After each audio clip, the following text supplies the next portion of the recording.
Right, well, welcome to another edition of Winning Ways, where we're going to keep you up to speed with all the latest that's going on all over the world. We've got a very interesting insert to show you at your call segment. Lev, you find this? Yeah, very interesting. It's about things revolving around Winks. Very interesting. Winks? Yeah. Yeah. Well, she's the champion. Absolutely, thank you.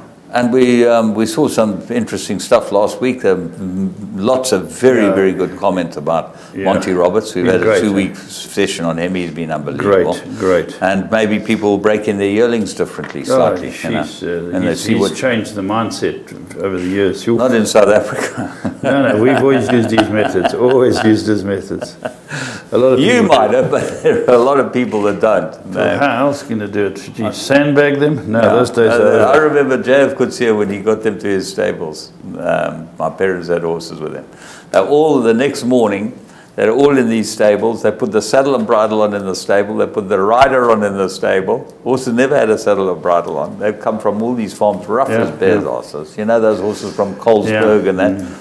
And they came out, and they had a lead horse, and they were bucking and kicking and jumping along. These guys held on. They had one guy leading them.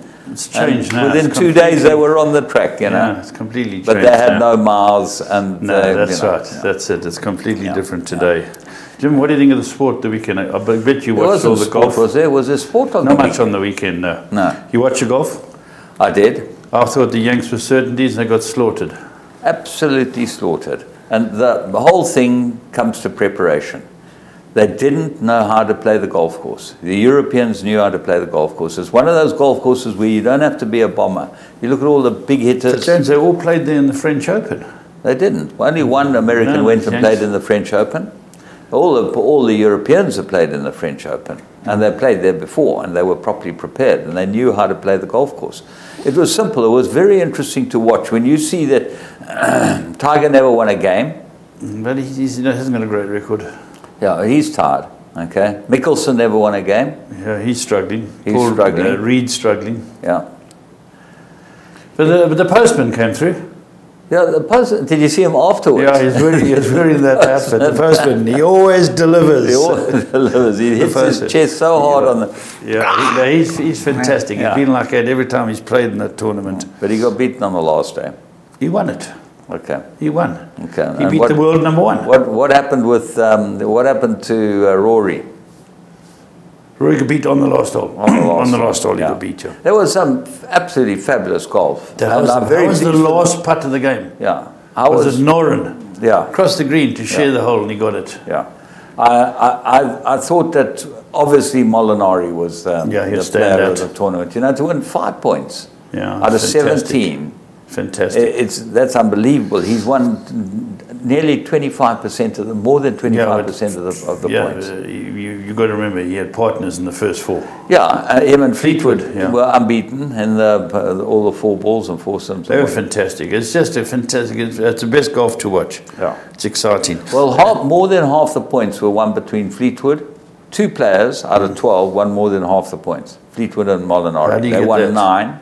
No, they got a half it, Jones. They get a half when they win it. Okay, but so they get 4 between them. Yeah. And one. So they got 5 between them. Exactly. That's not none. your arithmetic's terrible. Molinari won his own singles. Other one lost. Yeah, other one lost. So 6 out of 17. That's a 30%. 5, James. Keep up. 4 for the early part. Molinari won 5 with points. A partner. 5. And for the 4 that he won were with Fleetwood. Okay, well, you know, you just went to school. I didn't go to school. But more importantly, did you go and wake up to watch the New Zealanders and the Argentinians? No, I didn't. It was good game, I believe. It was a shocker. Oh, wasn't it a good game? No, it was the intercept tries and the Argentine scrum is absolutely pathetic. I mean, I've never seen anything like it.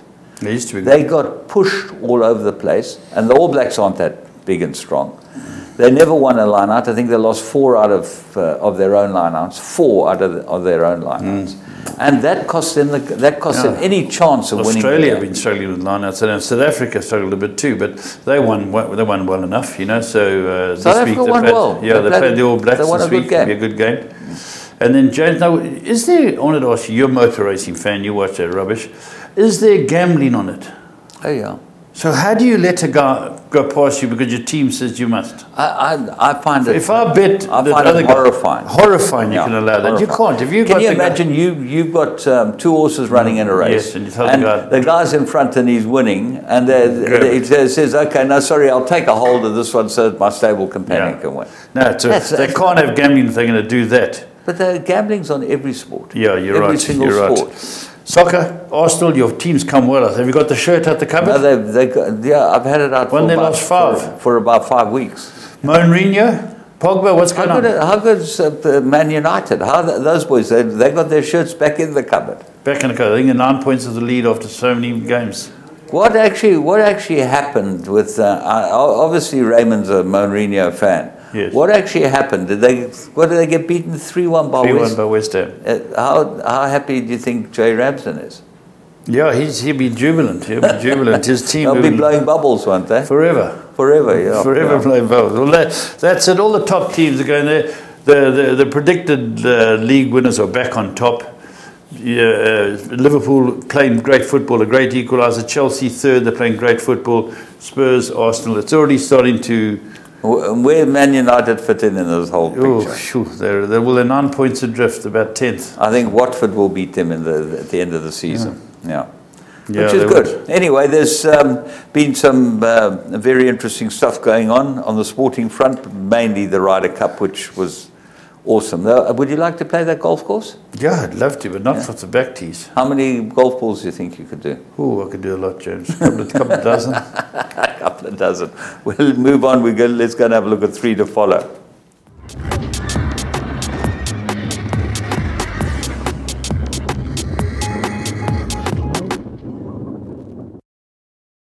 Right, we're going to Turfentine during the week, and we went to 1,000 metres around the bend on the inside track. Sean Terry stepped out, one of the best bred horses in the business. Captain Al out of Lightning Bird, cost $1.5 million, was bred by Ian Fontaine stud, CC. Who do you think Ian Fontaine is? One Fountain? Yeah, One Fountain. Who's got One Fountain? Well, Clover Flag got a fountain in their thing. Yeah, that put them down. But well done to him. He got good money. He got 1.5 million when he sold it. Whoever was Ian Fountain, One Fountain, Lightning Bird, the dam, you know, she was Mythical Flight, that family. And this ran a cracker. Let's go and pick it up at the start. Yeah, here it is here in the Marsh Shirtlift colours. And the pace is on. Lady Jackson goes off very quickly. The eventual winners in the orange, that sits up second with Pierre Stradum. And up there is Rocky Path. That's also a fancied runner who's right up with the speed. And the horse we found, Mythical Bolt, is beautifully placed by Lyle Hewitson in fourth. Looks a very smart horse, this. Well, when he moved through on the inside, you thought, well, this is all over. This horse is going to win. Only greenness, and Pierce Stradum is unbelievable. When he gets a horse balanced and gets a horse going, he is just fantastic. You know, you watch him here on the outside in the orange. He's just giving it a shove along. The other horse is going just as well as it. Yeah. In fact, here you'd think that the other horse is going to win. Yes. He's got beautiful, extravagant action, this horse. Stick comes out, Lyle Hewitson. Pierre just hands and heels. Keep it balanced, keep it rolling. He is a great example of a guy that uses the whip as little as possible. Yeah, he's a master. Yeah, master, absolute master. Follow that name, Mythical Bolt. Mythical Bolt. You know the family, Mythical Flights family. Let's go and have a look at the next one, and we go to Turfentine on Saturday, and we pick out another one of Sean Terry's runners by Pomodoro. Very seldom do you see this happen. Horses go over a mile and win first time out. Very good. I can't think of many. I know Dynasty did it. Robbie Fred wrote Dynasty here. Yeah. Yes, Dynasty did it. Scottsville, I think it was. No, it was here. Was it and here? It was touted to be a bomb, and it eventually proved it. I think Model Man might have done the same. No, he never won a mile. What about sort of sprinting? Sprinting, yeah. Yeah, started off at 1,000 metres or 1,200 metres. He won his first two, yeah. Pomodoro? What a start Pomodoro's had, and they're showing great speed for a horse a stallion who won the July. Yeah, and this is bred by Main Chance. Main Chance, yeah. It was 650,000 Rand yearling at the Cape Premier sale. Let's go and pick him up at the start, the son of Pomodoro, who might have a big future ahead of him. Yeah. Yeah, here it is there. And not bad out. First run of your life, you're going a mile, and ridden by Lyle Hewitson, he decides to get into the race. Tsitsikamma Star is off like a dirty shirt. It eventually compounds to run last. But Black Sail, Chief Black Horse, they're up there showing speed. And in the Fanica colours, you'll see the blue with the red is this horse Shukra for Sean Terry and Lyle Hewitson. I thought Hewitson placed this horse beautifully. For first time, he's got him fifth, one off the fence. Yes. Got running room, got a chance. And he's very, very green, because you'll see he looks like he battles like to get past the front horses. Yeah. But the last 100 meters is where this horse is very impressive. That's right, yeah. The horse alongside him on his inside is a fancied horse, and I think it's Black Sail, and I think it runs third. I thought it was a horse that would take a lot of beating and started off at odds on. But he quickens away from Black Sail, then has to grab the leader, has to grab Gone with the Wind. And shows good resolution, this horse here, for a debut over a mile. Here it is now. It's got a sight set. The favourite goes down the inside of the black cap. He quickens away from that. He's just got to get up to Gone with the Wind, who runs a very good race for Roy Magna. And young Dennis Schwartz is doing so well. But Lyle's got his measure here, Jim. Yeah, he certainly has. The other horse, jockey, pulls the stick through to the right, and here it looks like he's in for a battle, but then, you know, Lyle just now punches him out, keeps him going, and this is what's impressive. Pull the stick through to the left and puts a length between him and the second horse in matter of 6 or 7 strides. That was good. Yeah, very much so. We go from there. And obviously we're going to Greyville on Sunday. Now, a lot of these horses have had barrier trials. So some of them we picked up in the barrier trial. This horse we didn't pick up in the barrier trial. He ran quite a long way off your filly, Touch of Magic. But he ran a very good barrier trial. And now he goes on the grass, 1,400 meters. Hartley 2, he's a Gray's Inn. He's bred by a Rosedine. And this is for the Hartley team. That's Peter Gibson's guy from China, I think he is. Right, yeah, and he's become a big player in the game. Gray's Inn, you know, Gray's Inn can produce one that can run. And I think this horse can run. This was a very good debut. Yeah, this is a smart debut. The 2 Crawford horses are drawn deep. The Cruz Giovanni ends up being the runner-up, but it gets into a much better position and way clear of the source Hartley 2. Let's go and watch him. There's Hartley 2, and on the outside in Marsh's colours is Cruz Giovanni. But this horse with Pierre Cornet Orfa doesn't know what it's doing. It gets across, he gets it one off the fence, but when you compare, it's quite a distance off the stablemate and the pace. Oh, absolutely, yeah. The stablemate's sitting up 4th in Marsh Shirtliff's colours.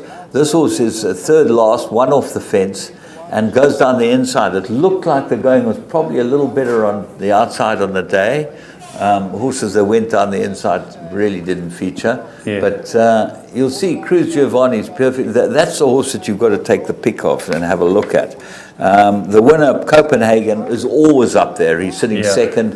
He's a raider. And behind him, the horse with the white face is the other Crawford runner. The horse we picked up is in the blue, Royal Blue, third last, getting a shake-up to go down the inside. But miles off the pace here. That's right.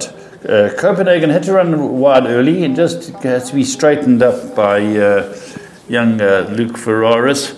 And he changed his stick, and Copenhagen hits the front. And when I was watching this race, I kept thinking, it's in front, but is it going to stay there? The horse we found in the blue is really coming home hard. And on Marsh's horse, Cruz Giovanni's on the right of your TV. But this is a very game run from the back. Well, this horse must have made up 8 to 10 lengths to end up running third.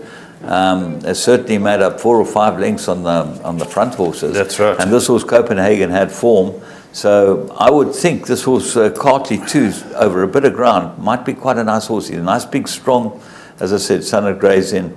Well worth having a quiet look at him. Let's go and see what shouldn't happen.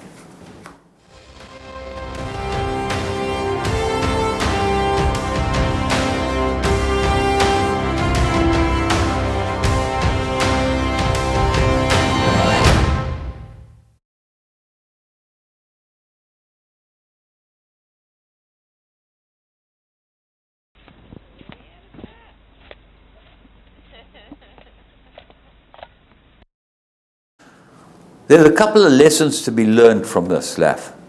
Okay. One, Okay? What is that? Never, ever go near a horse with sugar. Never give your kids sugar is a better one. That's not... Secondly, yes. if you're going to give your kids sugar, let them go near horses. Because the horse will eat the sugar. But the horse will steal it. Yeah. So that horse was into the candy floss. And if you want the full unabridged version, you go to www.goldcircle.co.za. On our YouTube site, we will show you the clip that goes with it, which is quite fun. And these things happen. You walk around the horse park with a candy floss, you're going to be in trouble. Anyway, absolutely, yeah. Let's go and see the plum of the week. This is a goodie.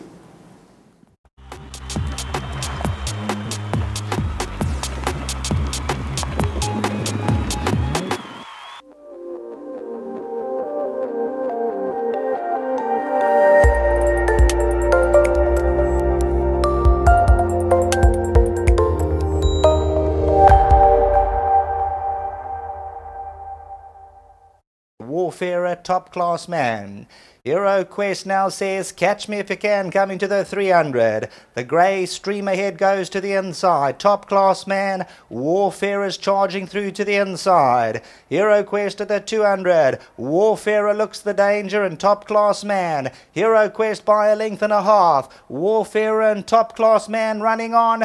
Top class man comes at Hero Quest over the last bit. Hero Quest clings on to the lead for a half a length victory. Top class man, Warfarer and Silver Rose. Like we mentioned, Anton Marcus, time and time.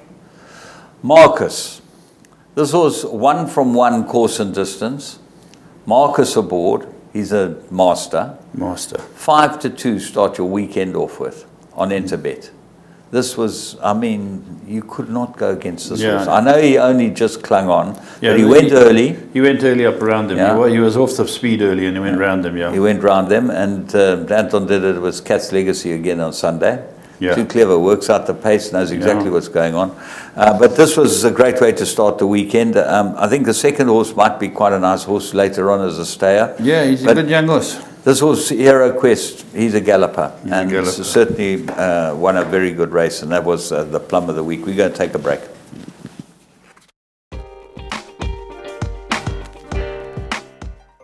Best race time odds, transparency of betting markets, friendly and super efficient staff, the ability to negotiate odds, a full service tote with no limits, which is very important for exotic players, loyalty program, speedy withdrawal of funds, full odds multiple betting, and excellent in-play markets. These are just some of the many reasons that come to mind as to why I believe, as a serious punter, there is no online operator in South Africa that can realistically come close to matching what Interbet has to offer. Put simply, there's no other site like it, and the ability to negotiate odds adds to my fun and enjoyment. Interbet, where the professionals bet.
Right, welcome to another edition of Current Affairs. We're going to be showing you some racing from overseas. The first race we're going to be showing, James, is our mate Gareth Pearpo. He's been a broadcaster for a decade now, and he called the opening race. Well, I think it was the first race he's ever called, wasn't it? I've heard him call barrier trials. Might be his first race, you're right. I think it was the first race he ever called. They gave him a shot at, it was the big PGI night, you know, Yes. Formula Gaming night in Singapore, where they had the Jockeys Challenge, and it looked, by all accounts, to be a fabulous evening. So we just want to cover it a bit on the basis that it's a South African event, okay, and it was very, very well organized and well run, and South Africans showed that they can hold their own on the world stage. Well, Gareth started it off as calling a race. So let's go and listen to him from the start, calling the race 1 and the Cranchi Stakes. Gareth Pepper on the mic. From the 1200 meter marker, Yulong Zhangba on the inside and Military Might, who's outside, chasing up for that lead. Jurek very animated on Military Might. In between them, we've got Supersonic Surprise in those green sleeves and white body.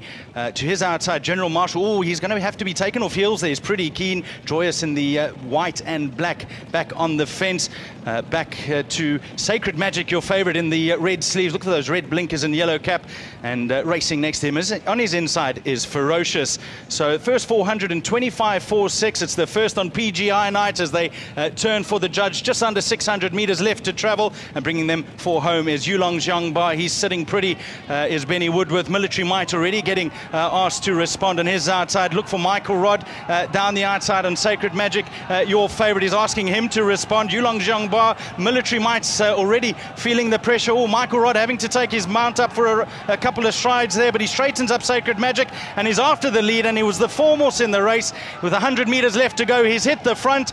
Challenges coming from all sides, but it's Sacred Magic to get Michael Rod a stellar week here at the Turf Club. Michael Rod takes it out from Military Might. Joyous on the inside for third. Ferocious on his outside. Yulong Zhangba petered out to nothing. Supersonic Surprise.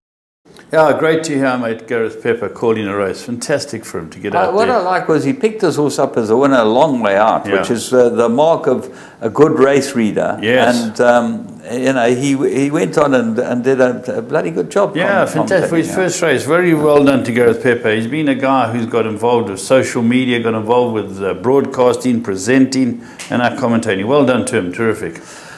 Well, then we went on to the whole evening, the Jockeys Challenge, and you had Asia there. Joel Moreira was the great draw card. You had the Australians there. We had the South African team, which was Aldo Muzi and Lyle Hewitson. I think Lyle got into a bit of trouble on the Sunday. I think he got a suspension, a week suspension. And they've had the UK team to contend with. But the highlight of the whole event had to be Aldo de Meyer getting up to beat Joel Moreira in race 4 on the night. So we thought we'd bring this to you. It's a hell of a ride from Aldo de Meyer. Let's go and watch it.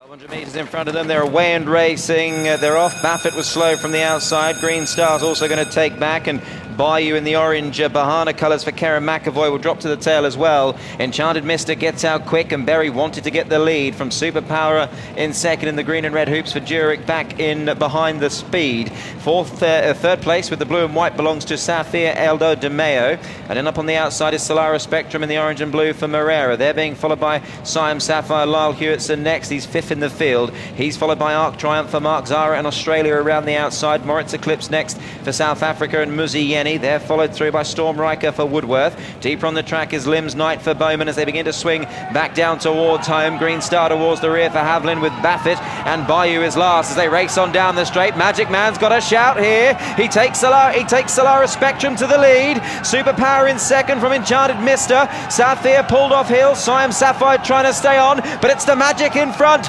Joe Moreira leads on Solara Spectrum. Here comes Saphir for Aldo de Meyer. He's going to the lead at 2-1, and Saphir puts his head in front, and big points for South Africa. Aldo de Meyer wins it on Saphir, and he loved it. In second, Solara Spectrum for Joe Moreira. Close go for third. Arc Triumph running on there for Mark Zara. Green Star the same for Rab Havlin. Then we had Superpowered Jurek. They were followed in by Moritz Eclipse for Muzi Yeni. Limbs Knight for Hugh Bowman. Then we had... Well, Sophia's come through, and a great ride from Aldo. Watching it, you got caught napping. And close the door. The door was closed by Joe Moreira. Moreira was on his outside, so Moreira got first run on him. He pulled out on the outside of the first two horses, and there's no way Aldo's going to get through there. And where he showed maturity was he said, okay, well, I've got to go outside Moreira, and I'll go and chase him down. and he chased him down. Michael Clements trained the horse, Oh, you know, the brilliant. Zimbabwean. And so, you know, it was an all-African thing. And well done to all three of them. Well done for flying the flag for us. The Aussies won it, but I think Elder was Victor Ladorum. he was a Victor Ladorum as well, which That's is fantastic. He's a you very know. good rider. Yeah, Well done to him. And so we've always thought he's a top rider, Yeah. and he now just seems to be He's maturing. better than like ever. him. Yeah, Better than ever, yeah. Maybe a bit like his dad. Oh, his dad is better Because his than dad ever. was useless in the early days. I mean, geez, he was poor. Anyway, he got better. But Stratham was always better than him. He was South African champion, Andrew Fortune. Lovely balance on horses. I loved Fortune on my horses. I love Same as Fortune. Stratham. They don't believe in punishing horses. Yeah. All right, let's talk about other stories. I'm going to just give you a couple of things that I've got. And Galileo's had a wonderful week. It had 3 more stakes winners, but Japan, that's the name of the horse. Japan won the Bereford Stakes to give Galileo his 283rd stakes winner. That's amazing, James. Is that a big milestone, 283? Fantastic. Yeah. Top horses are getting to 40 stakes winners. They regard it as top horses. This is the Daynil and Galileo's old man, Sadler's Wells. Sadler's Wells, Yeah, yeah. these are big stats. What's interesting for South Africa, as you know, Mouton's Hook have got the United States standing there, and Hermosa won. It's a sister to the United States and Hydrangea. It won the Wells Stakes, Group 2 over the weekend. It's one of the best families in the stud book. Absolutely. They're that going to be family. very Rhododendron. excited. That's Rhododendron, isn't it? Yeah, well, Yeah. it's the sister She's of a- she's a Hydrangea. dam. Yeah, correct. Yeah, They seem to name them Rhododendron. after She flowers. was a champion as well. Hermosa, Hydrangea, Rhododendron, and United States. Yeah, that's an unbelievable pedigree. Talking about the Coolmore bunch, No Nay Never. You remember him? The Wild Rover, no, nay, never, no Yeah. more. They'll Yeah. be singing that in pubs. Yeah. Well, he's got a juvenile which won the Middle Park called 10 Sovereigns. Unbeaten. Very, very impressive. Now, the best part about this horse, you can go to Australia and you can buy these No Nay Nevers Nevers. because he stands there for $20,000, $19,000. Yes. You can go and buy them reasonably in Australia. Yeah. He's had a Group 1 winner now. They won't Yeah, be his quite first as Group 1. reasonable. Yeah. 10 Sovereigns. Yeah. When the Middle Park's a hell of a hard race to win, James. Well, take note of this horse. This horse he got in a scrap, and there's Yes. big raps on this horse. They think that he's going to go a long, long way. So, well worth having a look at. Australia, David Payne, he's still going strong with Aces High, that High Chaparral horse he's got, and he's plotted its route. You know, he's given it runs against Winks to start off its campaign, and now he's gone out and won the Hill Stakes. It's a Group 2 over 10 furlong. That's what he wants. David said he wanted this trip because he'd raced over shorter prepping. He said 2 more races for him in the season: Caulfield Cup and the Melbourne Cup. Wouldn't it be wonderful? Yeah. Can you imagine? What would be amazing would be David Payne would be able to break the hoodoo of the Europeans, you know, winning the Melbourne Cup, because we've always said the Australian. Well, and it would take a South African to win the Melbourne Cup in Australia. Funny enough, there's a big dispute at the moment. There's a good few articles written about the strength of the Melbourne Cup and how they're just giving places to visiting horses from outside of Australia and New Zealand. And they said when 50% of the field is going to get into the race, and the locals are saying, hey, they aren't bringing the best horses out of Europe. There's no enabled, there's no cracksmen, there's nobody. They bring these second graders. They are better than us. They stay us, a lot of them. But he said it goes back to the 90s when Dermot Weld won it. Dermot Weld there were 2 visitors. The next 4 years, there were 11 visitors. Now they're giving you 12, 13. And the locals are saying, hey, they're not bringing their best horse here. Just because they come from the UK and France doesn't mean they are better. And they mentioned 3 Australian horses who won it 3 years in a row. I said, so there's a lot of discussion around the Melbourne Cup at the moment. Very Well, interesting. the Aussies might get lucky because already the plane load that was arriving from England was meant to arrive 24 hours ago. Delayed in schedule. Delayed because of a cracked windscreen.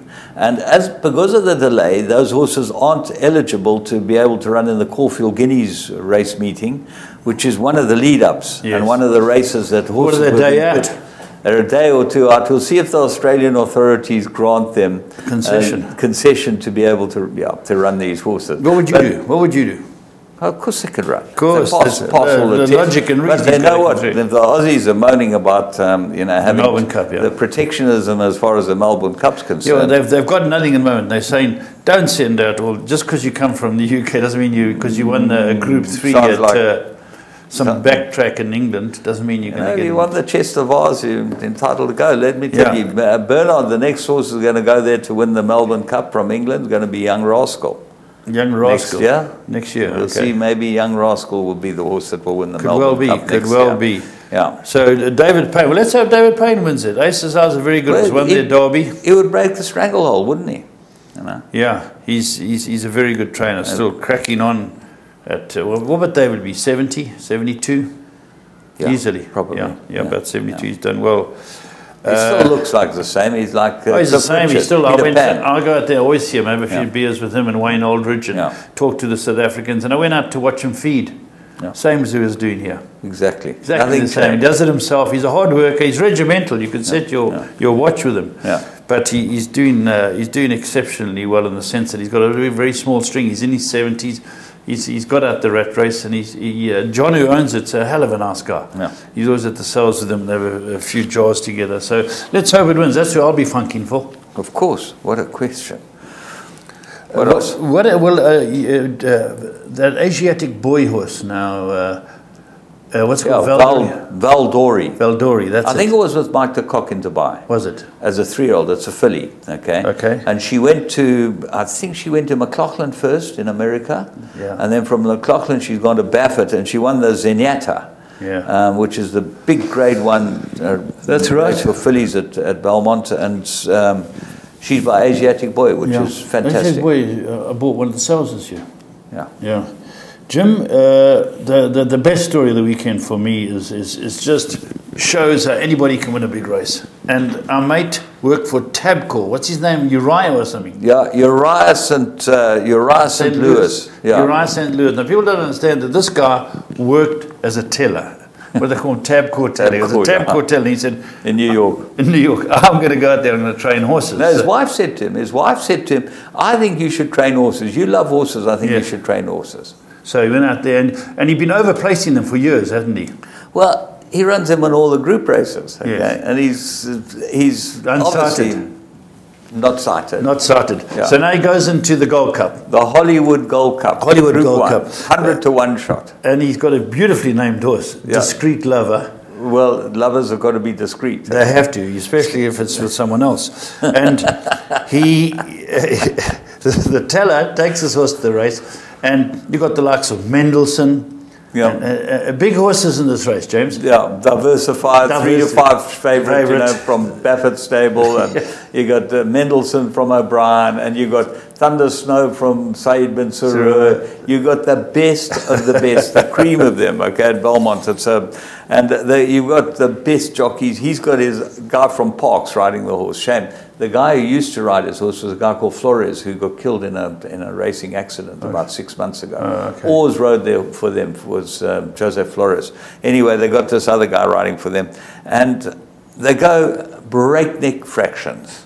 Diversify the favourite, 3 to 5, with Irad Ortiz Jr., goes flat out. 22 and 3/5 the first 400, 45 and 3/5, and 109 for the that's Belmont. You know, Belmont's deep, it's a deep track. 109's flying. Anyway, they're flying. Then their excuses were, well, Ryan said he was going, I had him to beat, I had to go with him.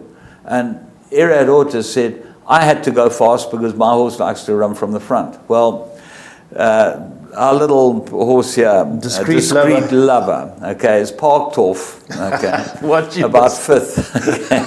Okay. Anyway, it runs past them and gets thundersnowed by a neck, wins the race. So he wins what was the name of the Jockey Club Gold Cup? It's one of the most prestigious races in New York racing, the Jockey Club Gold Cup. This guy's bought this horse from Parks. You know, we watch Parks racing on a Monday night. It is diabolical. Do you know, James, talking about this guy being a Tabcorp teller, when I was over there working in America, Felix Coetzee came out. And one of my mates, who Trevor Demon and I, we used to go out and have a few drinks with, was a guy called Harvey Christensen. Harvey Christensen was a black man who loved his racing, passionate about his racing, and he had 2 horses. His job was gatekeeper at Santa Anita. He was the gatekeeper at Santa Anita. And he said, I got a horse ready next week, Felix, you could ride it. It was a grey horse, and for Harvey Christian, and unfortunately Harvey's passed on. But Felix rode this horse, it ran about 60 cents. There he was, Harvey had to leave his post, come in the ring, do it all himself, you know, hot walk it round, and Felix gave it a great ride, ran a place, he went back to his job. Yeah. You know? As a gatekeeper. Yeah, gatekeeper. That's what happens in America. Yes, my mates would tell us, gatekeepers, all of them. You can just take out a trainer's license. And they come from all over the world. You know what this horse cost? No. $10,000. It's by a stallion that cost $1,000, okay? Sure. They bought it at one of the smaller Fasig-Tipton sales, $10,000. And this horse has now won. This race was worth $400,000, and it's in the Breeders' Cup.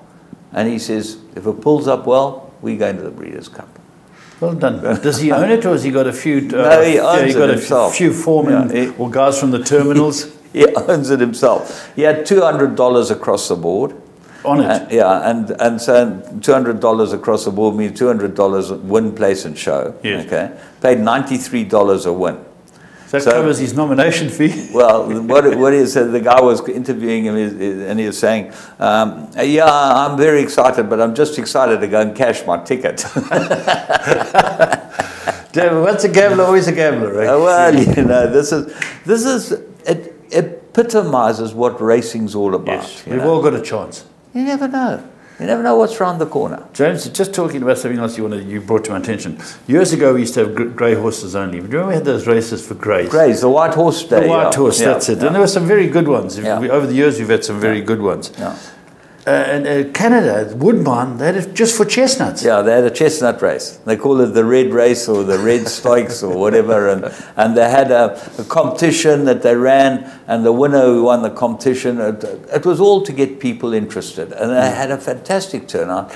The winner who was drawn out the hat, ended up getting a $1,000 voucher to have on the race with the red horses. So he backed the favourite, and the favourite duly arrived. Big Red arrived. So that was very, very interesting. The Joe Hirsch, one last bit of news that I got is the Joe Hirsch, which is a very big race in America. It's a Group 1. Yes. Was won by a horse called Channel Maker. It's on the turf, okay? He's by English Channel. But what is so important is he's out of a horse chestnut mare. I met Joe Hirsch. Yeah. Joe Hirsch was one of the biggest and best administrators around. But just the last thing, it's ARC this weekend, isn't it? Horse chestnut. What's that? So, sorry, finish your horse chestnut part. Okay. Yeah. It's the ARC this weekend. Yeah, will enable... yeah, I think enable... Only the one prep, that 2-4 on the poddy. But it'll be a great race. The bounce won't get it. I think they're back at Longchamp. Yeah. They're back at Longchamp. Yeah, it'll be a great... Don't forget and then the week after we got, I think, the Everest in Australia. That's right. And there's still one berth to be filled. One berth to be filled, and I see that the big horses, Redzel and the other one, they took a beat, ran fifth, 2 lengths back. I read the report. Yeah, Redzel. It's a Schnitzel, I think. Yeah, Schnitzel, and the other Schnitzel as well. Well, both of them were meant to win, and they got beaten. Anyway, that's it for the news. We're going to show you this insert on Winks, which I think you'll find very, very interesting, because obviously she's prepping for some of these big races. It's a fascinating article. Cox Plate. Cox Plate, yeah. So that should be fun. Till next week, hope you have a good one.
Well, Winx is supposedly the greatest racehorse on this planet. We'll go and see a little bit about what she's all about in this wonderful docky. You'll enjoy it. How are you, Chris? Good. Great for us and, of course, the horse to just have a pre-race hit-out. And as we've told everybody, we want to try and simulate race conditions without blowing her apart or her spectators. But I guess, what do you expect to see from her? Yeah, look, hopefully they go a nice pace in front and we can settle midfield and see her do what she does best the last 200 metres. And obviously in the barriers we'll make sure that she's nice and safe, but it's a good way to simulate the race pressure, what she'll see. So hopefully she jumps cleanly, can finish off strong. Well, we saw what happened first up last prep, so if we can get some of that nervous energy through her and through you, then we'll be ready to go in 2 weeks. That's right. All right, Chris, is that the normal chat? Is that the normal chat that goes on before? Pretty normal. Obviously, there's not much you can say about Winx. The beauty of her is she does it herself, and Hugh keeps her out of trouble, and most importantly, yeah, she gets the job done. So pre-race we try and talk about other things and just keep the pressure away, because it's quite a different environment to be in when all the eyes are on you and you're expected to win and things like that. Starting to feel a bit like a race. Getting a few people here, which is good.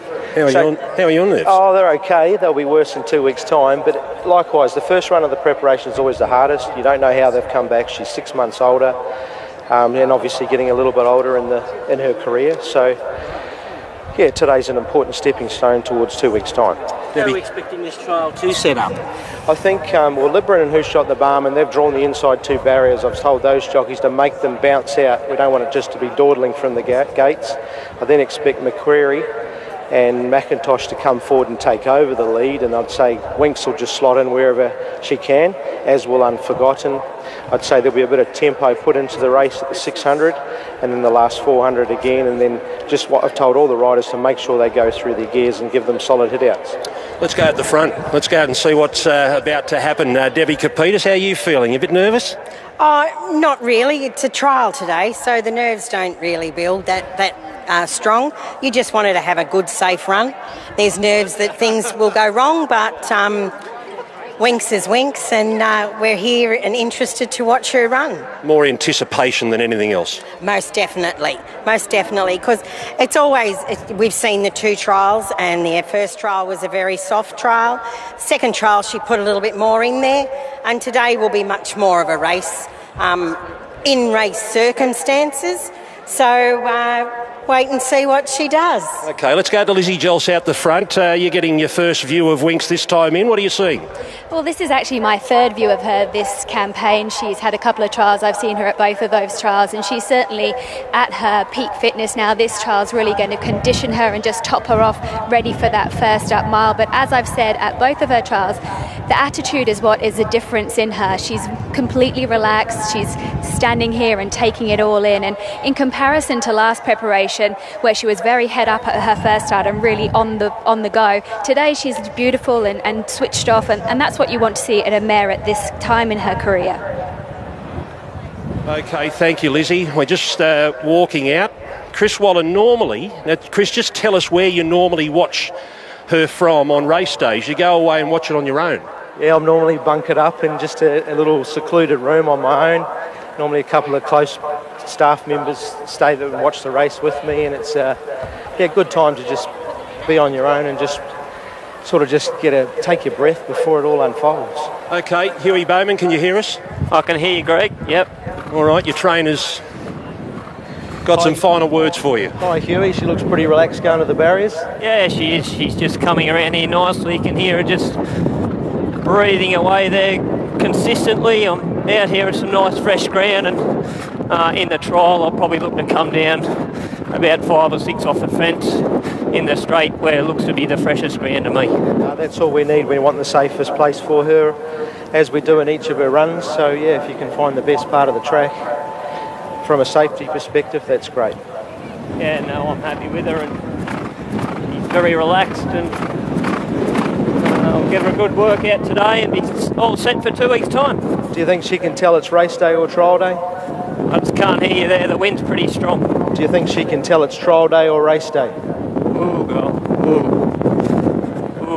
Horse talk. She's seen the barriers and she's certainly lit up. She knows she's about to be asked to go. Are you guys happy with the way she's been behaving in the I see she's drawn the outside in the 2 barrier trials she's been in. So are you comfortable with her attitude in the barriers in the 2 trials back you? I certainly am, Ron. Yeah, last prep she was very edgy. Her second trial she was particularly agitated and replicated that in her first race. This time she's been very relaxed, both her trials, and she's a bit more relaxed at home too, so I think it's filtering through. Do you think she can tell the difference between trial and race day today? I don't know. We'll wait and see. I think she's certainly more like a race for her, but horses are sensitive animals. We must remember that, and I'm sure she'd feel the energy coming through my body on race day, and I must admit I'm not quite feeling the same today as I would if it was race day, but I'm more relaxed, so that might just help her be more relaxed today too. But I'd be expecting to see her put more effort into today's trial than what we would the standard barrier trial that we're accustomed to seeing her running in, where she seems to go at about 80%. I think we'll get a lot more effort today. I think she'll lift if she looms up and the crowd gives a cheer. I think she listens to the crowd more than anything. Well, she's a very intelligent individual, and like I said, we might just trick her into thinking it's a race here today. Any final words, Chris Waller, because I think Huey's going to take the gear off now? No, I think it's pretty important just to leave it to Hugh now and get things back to normal, because it is a serious piece of work and obviously there's a lot of risks involved, so we'll leave it to Huey now. She doesn't win trials. She has won a trial, but she doesn't win trials normally. But today you want to see her win. Yeah, ideally it's only 2 weeks out from a big race and she doesn't need to have a real tough run, but I think just from the crowd perspective, and it just helps everybody walk away saying, gee, Winks is only 2 weeks away and we can't wait to be back here in 2 weeks' time. And this other filly over there behind the gates, Unforgotten, who trials today, she is second favourite for the Oaks. Also nominated for the Queen of the Turf and the Doncaster. What do you think of Unforgotten? Yeah, well, her last 3 wins have all been very good. She's had plenty of wraps on her from those. Her sectional times have all been good. She's come back a bit stronger, so yeah, she's a filly with a very bright future. And you'd like to see her do something today? This is her, third trial? Yeah, she'll be running first up in the Surround in 2 weeks' time, so it's a Group 1 1400, and each of the horses, I've explained to the owners and the riders, they're here for their own purpose as well, not just to support Winks. They've got some big targets ahead, and you might see horses racing over 2 miles or 1,300 metres at their next start. It's an important piece of work for all of them. Okay, so Huey's taken off that equipment due to safety concerns. He can't wear the microphone and headset or the earpiece. So we've lost contact with Hugh Bowman now, and he's in race gear. He's on holidays, Chris. We shouldn't forget that. We've called him back from a break. Yeah, well, I won't tell you what I'll tell you about his holiday. He can get back to work pretty quick. She's about to walk up. This is no problem, is it, right now?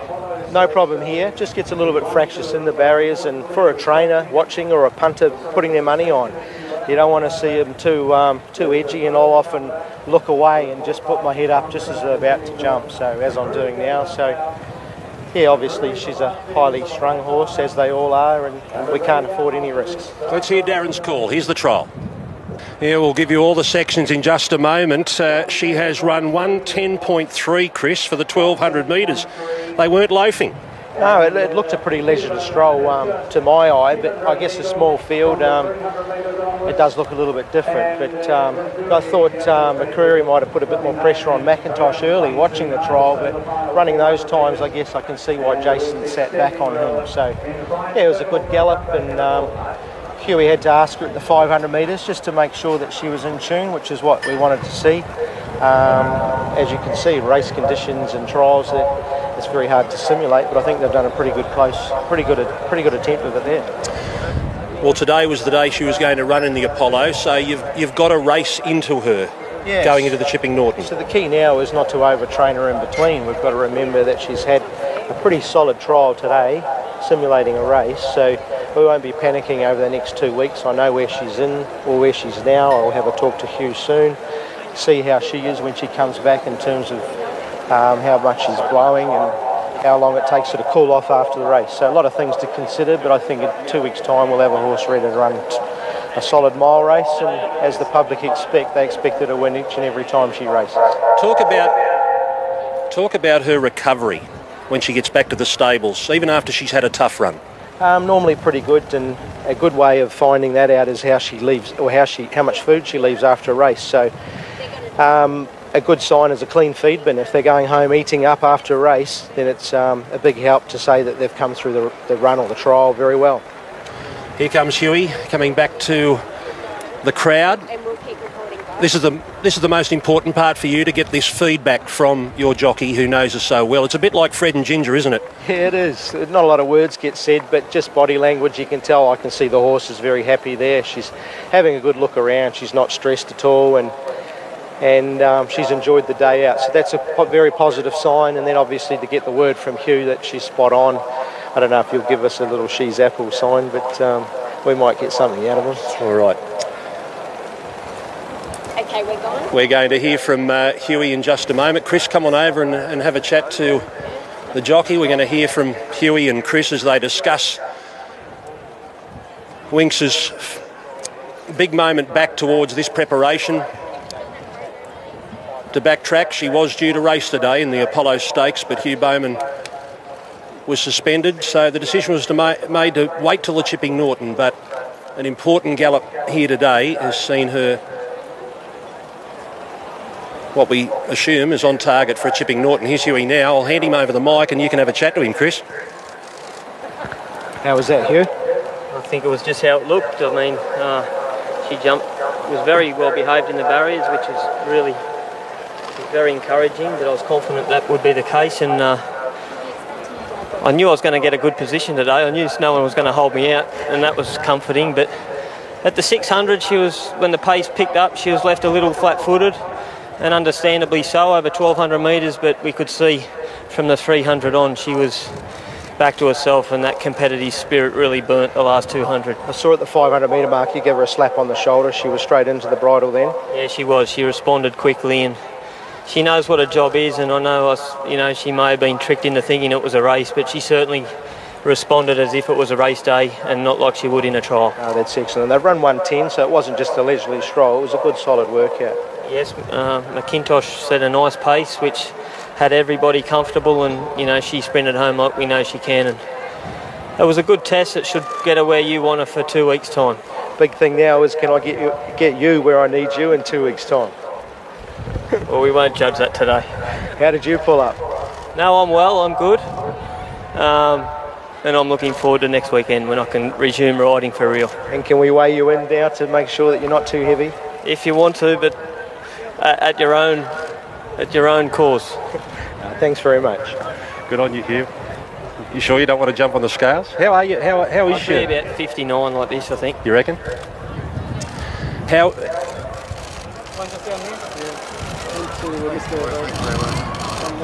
Just go back to her demeanour in the barriers, Hugh, today. Yeah, well, I think it was there for everyone to see, and obviously everyone watches her closely, and I've said for a long time it's the only time that I'm nervous when I'm on her, is when I'm in the barriers, and I've actually taken a lot of comfort from her 2 trials and her behaviour in the barriers in her 2 trials this prep, and she replicated that this afternoon. You saw how quiet she was, and Ryan, who helps me in the barriers, is very calm too, and I think that calmness that he gives, she certainly responds nicely. And I mean, even if she's standing a little skew-if, that's fine as long as she's happy. Chris, what happens now between now and the Chipping Norton on March 3? She'll have the next few days off, and then we'll just gradually build her workload up again. About 7 days, so next Saturday she'll have a reasonable gallop, just depending on how heavy she is, how she's eating, and how we think what we think she needs to do between the race and today and the race. So probably 2 sharp pieces of work over shorter distances than today, and Hugh will be on both of those workouts, and he'll give me some feedback as to how she's recovering, but she's exactly where she needs to be, so we don't need to panic. A bit different today. How did you enjoy the experience of bringing Winx to the crowd a little bit closer? Well, it's more relaxing for me, that's for sure. Nothing at stake. But no, it was lovely. It's lovely to see her back, and like I say, 2 weeks' time we can really see her for real. But what excited me the most was when I asked her to pick up into the bridle and respond, she did. And when she was nice and balanced and I asked her to stretch to the winning post, she did exactly that. And I felt that engine burn, something which I really don't feel in normal trials, because she tends to keep a little bit under the tank. So it was lovely to see her exercise those competitive juices this afternoon, and it'll put her in good shape for when she does come to race. All right. Thanks, guys. Thank you. Thanks, Chris. Thanks, Hugh Bowman. Whoa.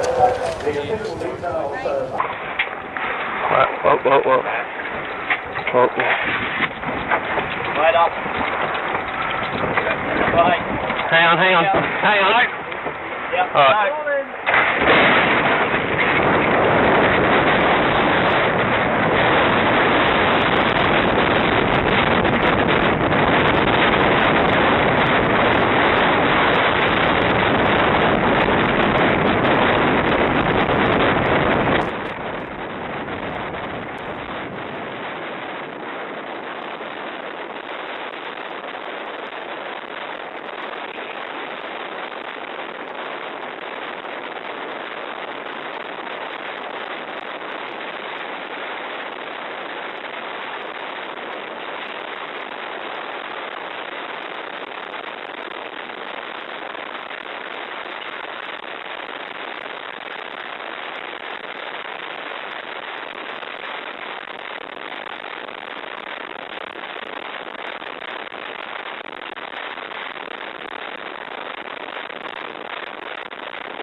Your world of winners is now online at www.teletrack.com. Simply subscribe to log into your account from any mobile device in South Africa and access a wide variety of content from our membership package options. Listen in via a live audio stream, catch live racing locally and internationally, or view a wide variety of Teletrack magazine shows to stay informed and updated on the go at any time. It's never been easier. Go to teletrack.com now.